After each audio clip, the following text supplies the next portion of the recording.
La marche des fiertés, ici au cœur de la fête de l'humanité en ce samedi. Bonjour, vous êtes à l'initiative de cette marche qui se déroule sous nos yeux. Alors j'allais dire, on a le slogan de base, vous venez de le dire, oui. Répétez-le. Fier et révolutionnaire, antisexiste et communiste, c'est vraiment le sens de notre engagement. Voilà. Oui. Pourquoi une marche? Pour montrer quoi finalement? Pourquoi une marche? Pour montrer que les thématiques LGBT, elles sont diverses, elles sont variées, elles sont encore d'actualité. Aujourd'hui, on a tendance à penser que après le mariage pour tous, en fait, eh bien, c'est fini, il n'y a plus rien à faire. Alors que l'actualité le montre. Aujourd'hui, il y a les questions de PMA, par exemple, qui arrivent à l'Assemblée nationale. Et même, il y a tout un tas de luttes que l'on veut mettre en avant au travers de cette marche et qui vont les rendre visibles. On a la chance d'avoir des associations, par exemple, de LGBT qui représentent la diversité, LGBT anti-aise, LGBT anti-racisme, qui sont présentes ici sur la marche, qui vont aussi mettre en lumière tous ces combats-là qu'on oublie souvent en fait. Et c'est le sens d'une marche. Et surtout, c'est le sens d'une marche 50 ans après les émeutes de Stonewall.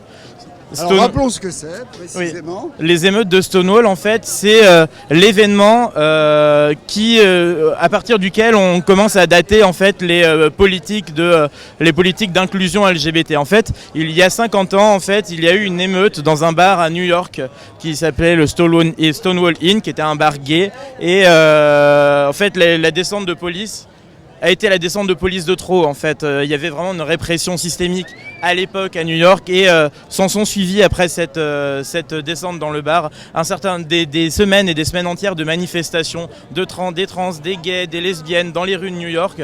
Et c'est à partir de là en fait que l'on se dit que voilà, le mouvement LGBT il a commencé et les marches des fiertés c'est là pour rappeler tout ça. Ce que vous dites là, on s'en rend compte aujourd'hui, ça n'a pas vraiment changé puisque si on regarde ce qui se passe dans l'actualité aujourd'hui, c'est aussi par des problèmes, des incidents ou des incidents graves comme ceux qui vous servent de repères historiques, que se passe aujourd'hui la découverte dans une société comme la nôtre des problèmes et des difficultés, des violences à laquelle sont soumis un certain nombre de personnes. Aujourd'hui en France, un peu partout, c'est toujours d'actualité cette question-là. Mais c'est toujours, et c'est le cas sur tous les sujets. Il faut qu'on attende d'avoir un incendie en Amazonie pour commencer à parler de notre mode de consommation qui au final exploite les terres en Amazonie. Et bien là ici c'est la même chose. Il faut qu'on attende, et c'est malheureux qu'on attende qu'il y ait des violences, des agressions très violentes comme on a pu connaître au printemps dernier pour que les médias et l'opinion publique commencent à s'intéresser à la question.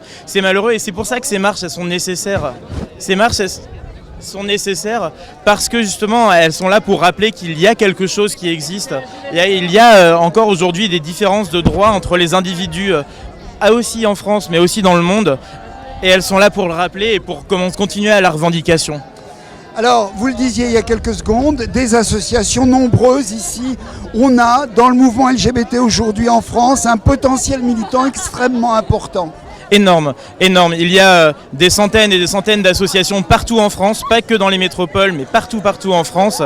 Et on a la chance de pouvoir commencer à travailler avec eux et continuer le travail que l'on a commencé depuis des années. Il y a un potentiel militant énorme parce que c'est une lutte qui correspond beaucoup aux attentes d'aujourd'hui, d'inclure toutes les personnes que l'on pense être différentes par rapport à la norme dominante.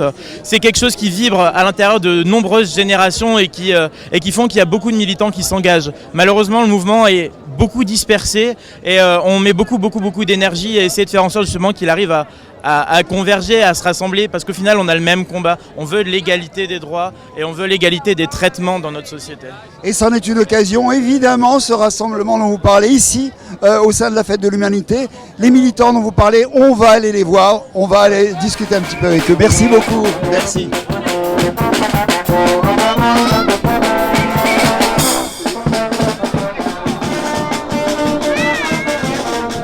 Toujours donc dans la marche des fiertés, ici au cœur de la Fête de l'Humanité, Inter-LGBT. On parlait d'association il y a quelques minutes.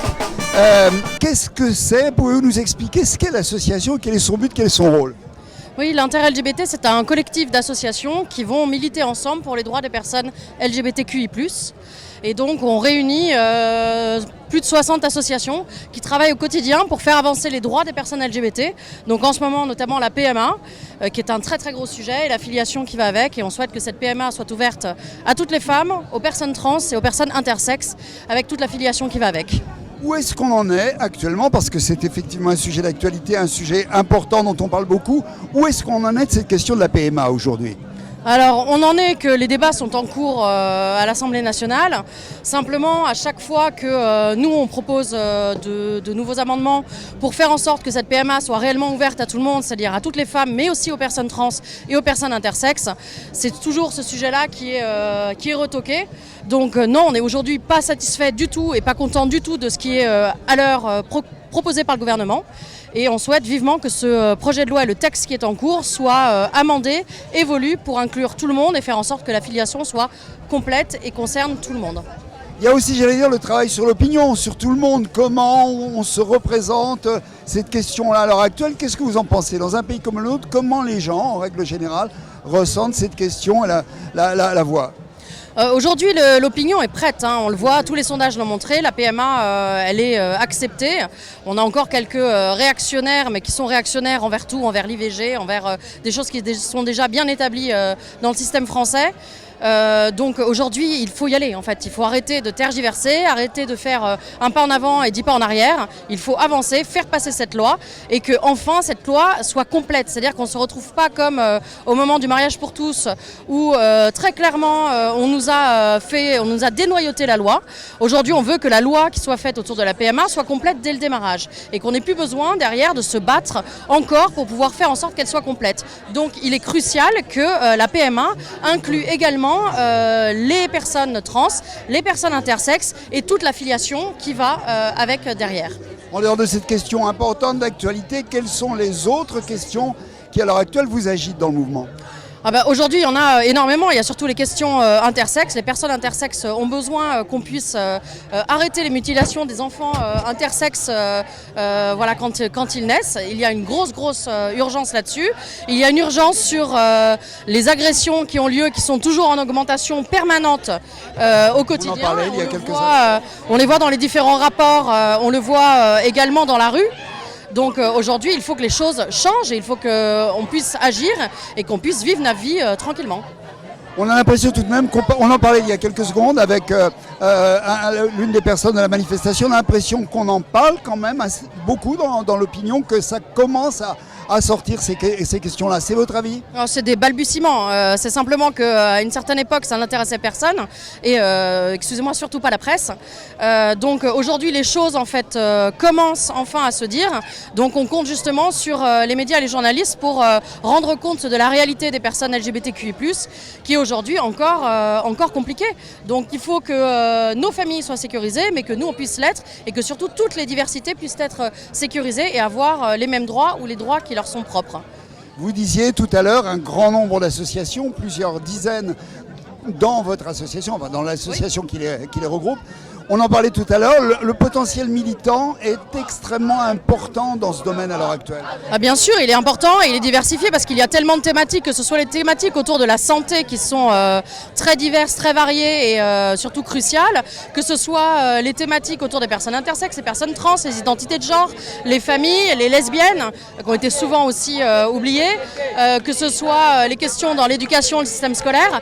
Il y a une grosse urgence et un gros travail à faire. Donc, les associations aujourd'hui représentent la diversité des revendications qui sont portées et c'est pour ça que cette diversité-là montre bien qu'il y a un énorme travail à faire. C'est important ici au cœur de la fête de l'humanité de vous rendre visible et de parler et de dire et d'avoir des slogans et de parler avec les gens. Partout, il faut être présent partout, présent et présente partout parce que la visibilité fait qu'on peut faire passer aussi nos messages, faire avancer aussi les mentalités et puis nous on espère vivement que plus de personnes nous rejoignent pour soutenir les revendications que nous avons pour que tout le monde puisse avoir les mêmes droits et vivre libre et égaux.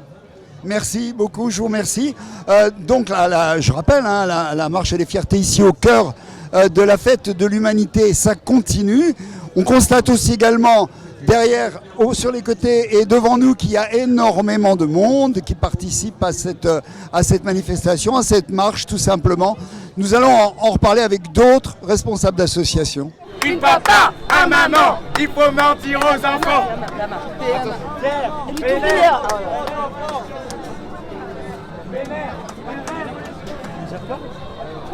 Et parmi ces associations, on présente donc à la Marche des Fiertés, il y a Bicause qui existe depuis 1995. C'est une association qui a été longtemps la seule assoce porte-parole des bisexuels en France. C'est important pour vous d'être visible, d'être présent, de discuter de ces thématiques-là au sein d'un rassemblement comme celui-ci. C'est tout à fait important, d'abord par principe, et parce qu'on est dans toutes les initiatives LGBT du moment qu'on nous y invite et qu'on s'y sent bien, et on se sent bien ici, mais c'est doublement important parce que dimanche, dans 8 jours, ce sera la veille de la journée internationale de la bisexualité qui est le 23 septembre et on tiendra dimanche 22 la 5e marche de la bisexualité qui se déroulera de la place du Colonel Fabien jusqu'au centre Pompidou en passant par la rue du Faubourg Saint-Martin, la rue Saint-Martin et la rue Beaubourg. Et il y a déjà à l'heure actuelle 16 associations qui appellent à cette marche, dont on espère qu'elle aura d'autant plus d'écho. Ce qui fait que j'ai des petits flyers aussi à distribuer aujourd'hui. Merci, on vous laisse faire. Merci. Et puis on rappelle également qu'en dehors de cette marche qui a lieu en ce moment au sein de la fête de l'UMA, il y a aussi un certain nombre, beaucoup de stands qui concernent toutes ces questions dont on est en train de parler ici, qui sont présents sur la fête de l'humanité. Voilà.